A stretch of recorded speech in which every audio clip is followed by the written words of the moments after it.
ભૂખ લાગી ગઈ હાલીને આવ્યા હતી તો યુગભાઈ ને બધાને કે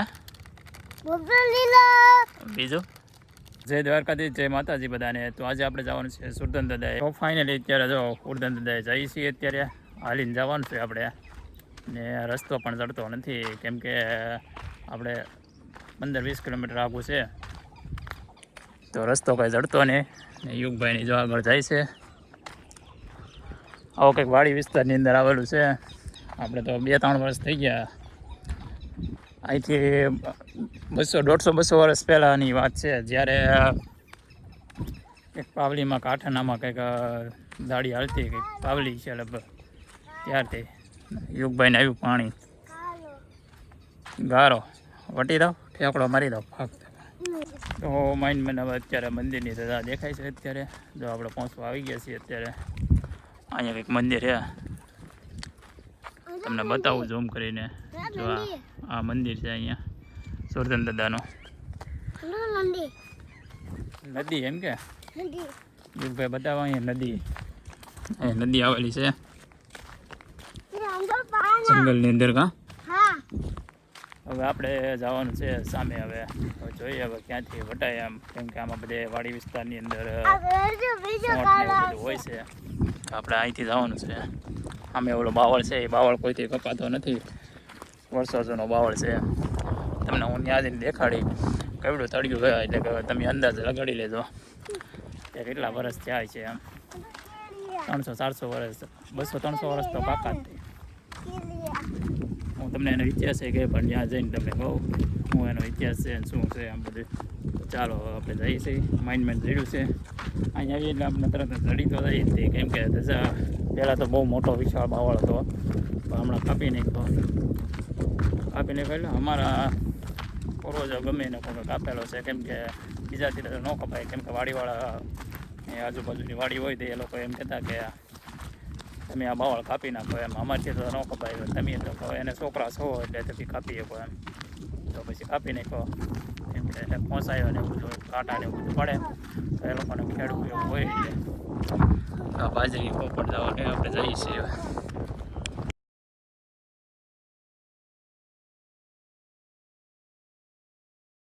તો ફાઇનલી આપણે પહોંચી ગયા છીએ મંદિરે માયા દાદાના સાનિધ્યની અંદર.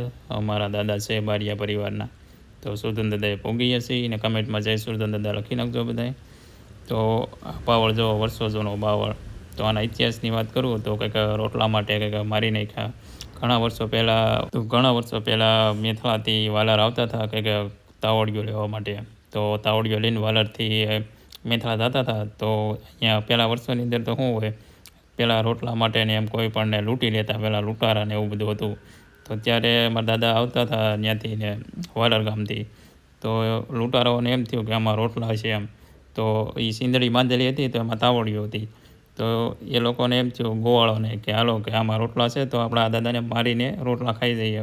તો એવો કંઈક આનો ઇતિહાસ છે કે ગોવાળોએ મારી નાખ્યા ને રોટલા લઈ લીધા એવું કંઈક આવવાનો ઇતિહાસ છે. પહેલાંના ગઢિયા આવો ઇતિહાસ કહે છે. તો આવો કંઈક એનો ઇતિહાસ છે. તો કમેન્ટમાં જય સુરધન દાદા લખતા હતો. યુગભાઈ અમારે તો ભાગ્યા ફફડાટી કરતા ધકી કે હે પંખો બતાવો યુગભાઈ. નદી છે આ બાજુ કા યુગભાઈ નદી જોઈ તો કે નદી જોઈ યુગભાઈ નદી બતાવે કા યુગભાઈ. અહીંયા નદી છે કા. તો દર્શન કરીને જો નીકળી ગયા છીએ હવે બહાર ને આ બાજુ જો આવી જ ને એવું જોવા મળે આ જંગલની અંદર. અત્યારે તો ન હોય કેમ કે બધી વાવેલું ને એવું બધું હોય આ બાજુ. ચરક ને દીપડા ને એવું ઓહો હા તો જોવા મળે કા યુગભાઈ. પેલા 3-4 વર્ષ પહેલાં આમાં કાંઈ હતું જ નહીં. એકલા બાવળિયા ને એવું જ બધું દેખાતું. ને અત્યારે વાડી જ છે બધે વાડીઓ થઈ ગઈ અત્યારે. નકર તો જંગલ એવું કેમ હોય એવું જ લાગતું પહેલાં. હાવ બદલી ગયો હવે પહેલાં કરતાં. હવે ત્યાં અમારા દાદાએ થોડીક એવી જગ્યા રહેવા દીધી બધી ખેતર કરી નાખ્યું બધે. હા અમારા દાદાએ ગયા હતા. બાવળીઓ પણ બહુ મોટો જબર હતો. જો અહીંયા આ અમારા હોટલ દાદા બારીઓ પરિવારના યુગભાઈ ખાવા માંડ્યા અત્યારે નાસ્તો કા યુગભાઈ ભાગ કેટલો બધો લાગ્યા કે તો ભૂખ લાગી ગઈ હાલીને આવ્યા હતી તો યુગભાઈ ને બધાને કે બીજું